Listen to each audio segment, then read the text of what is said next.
Le thème de notre feuilleton aujourd'hui, ou peut-être de vous balader, toute la semaine d'ailleurs, premier épisode de notre feuilleton, en Pays Vensois, terre de randonnée. Donc Nathalie Simon, on vous l'a dit tout à l'heure, il y a beaucoup de cours d'eau dans cette ville de Vence. Elle est aux côtés d'une fontaine. Tu te rafraîchis, Nathalie? Ah oui, alors il y a surtout énormément de fontaines parce que Vence entretient une histoire d'amour avec son eau depuis toujours.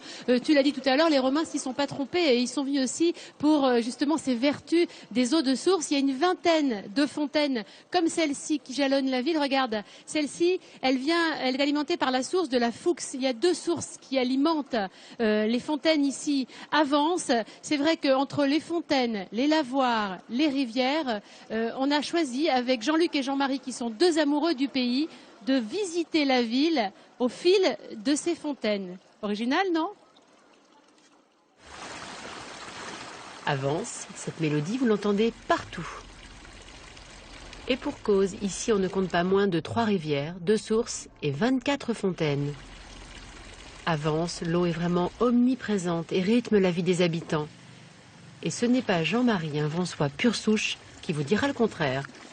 Je suis né tout à côté, j'ai été bercé par le bruit de l'eau, qui est superbe, et lorsqu'il a nettoyé, tout au moins lorsqu'il a nettoyé, qu'ils arrêtaient l'eau, je ne dormais pas de la nuit parce qu'il me manquait ce bruit. Voilà, c'est ma fontaine préférée. Comme Jean-Marie, tous les habitants de Vence ont chacun leur fontaine de prédilection.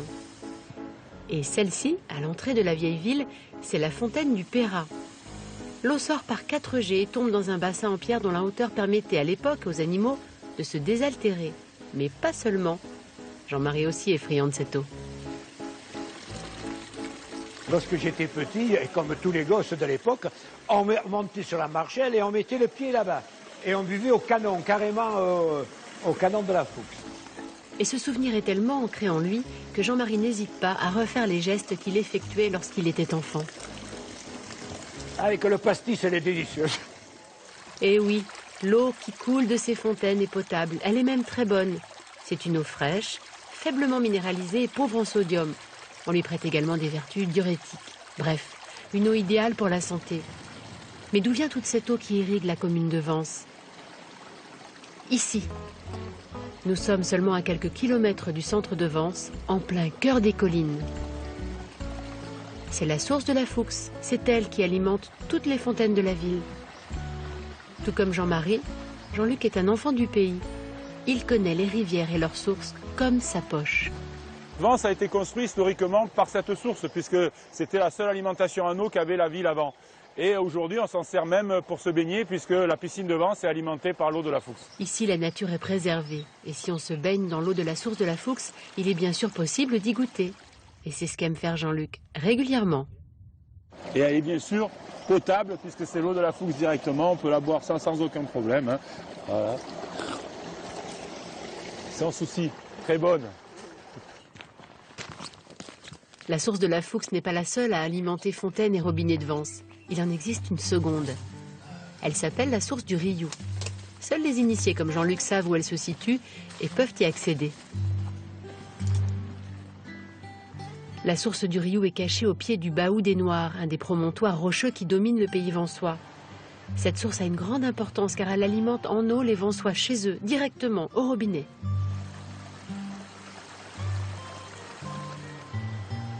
Si l'eau de ces sources se boit, il est possible également d'en profiter pleinement en s'y baignant ou en pêchant. Il faut dire que l'environnement exceptionnel s'y prête. Et ce loisir qu'est la pêche, c'est justement le passe-temps préféré de Jean-Luc. Il s'y adonne dans un petit fleuve côtier situé à proximité des sources, la Cagne. Je suis riverain de la rivière, j'habite au bord de la rivière, donc ma jeunesse je l'ai passée au bord de l'eau. Et mon père a été le premier à m'apprendre à pêcher. Ce fleuve côtier de 27 km de long se jette dans la Méditerranée, à Cagnes-sur-Mer, d'où son nom. Un petit fleuve, mais avec une faune importante. Ici, Jean-Luc pêche la truite, mais ce qui est le plus important dans ce cours d'eau ne se voit pas à l'œil nu. Donc voilà, vous avez dans l'épuisette, dans la petite épuisette, plusieurs petits insectes aquatiques que vous voyez là, de ce qu'on appelle l'éphémère. L'éphémère, c'est une mouche qui, elle, vit une seule journée. Et ça, c'est la larve. Cette larve de mouche va rester 1 an dans la Cagne avant d'éclore.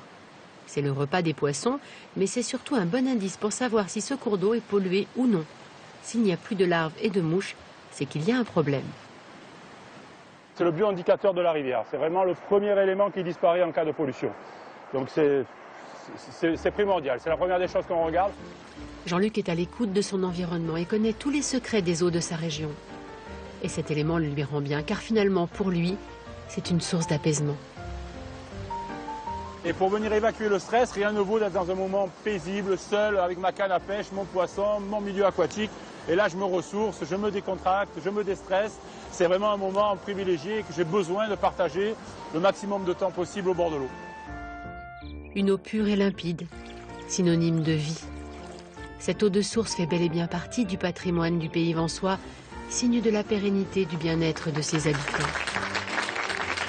Toute cette eau, elle donne envie de se rafraîchir et j'ai justement envie de parler de ça parce qu'il fait très chaud ici à Vence, mais il y a une vague de chaleur qui s'est abattue. Donc sur tu une veux bonne donner les partie bons de la France. conseils Voilà. Donc, pour se il y a rafraîchir. quelques gestes à faire et notamment il faut s'hydrater. Et s'hydrater assez régulièrement. On a besoin de 2,5 litres par jour d'eau. En revanche, pas 2,5 litres à boire parce qu'il y a certains aliments qui en contiennent. Donc boire 1 litre à 1,5 litre et ça suffit. Et je vois que Pierre, en bon élève, s'hydrate et il a raison parce que je passe mon temps à lui dire il faut boire par petites par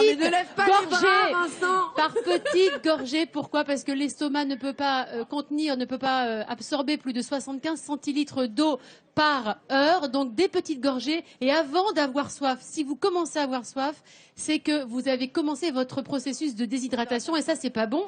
Et puis, quand on commence à être plus âgé, à être senior, le sentiment de la soif, il est plus là. Il arrive beaucoup plus tardivement. La pépine n'arrive pas. Ouais. Donc il faut, voilà, Pierre, tu bois avant d'avoir soif. Et une petite astuce pour savoir si vous êtes bien hydraté, vous constatez vos urines, si elles sont très claires, c'est que vous êtes bien hydraté. En revanche, si c'est le contraire, il faut continuer, il faut boire, il faut boire, il faut boire. C'est la clé, c'est important. Voilà, avec un verre midi en France, c'est encore mieux. Donc désaltérez-vous comme le fait Pierre Bonte. Et pas plus de 75 centilitres, vous l'avez compris, évidemment par jour. Regardez ces belles images que l'on vous montre ici, la tour, les 5 portes de la cité médiévale de Vence, pas par jour, par avec heure, ses remparts. Ouais. Et voyez ces fontaines dont vient de vous parler Nathalie à l'instant. Elles sont très nombreuses ici lorsque vous déambulerez dans la vieille ville, qui est absolument superbe, ces petites ruelles pour aller découvrir la cathédrale. Eh bien, pensez à vous hydrater.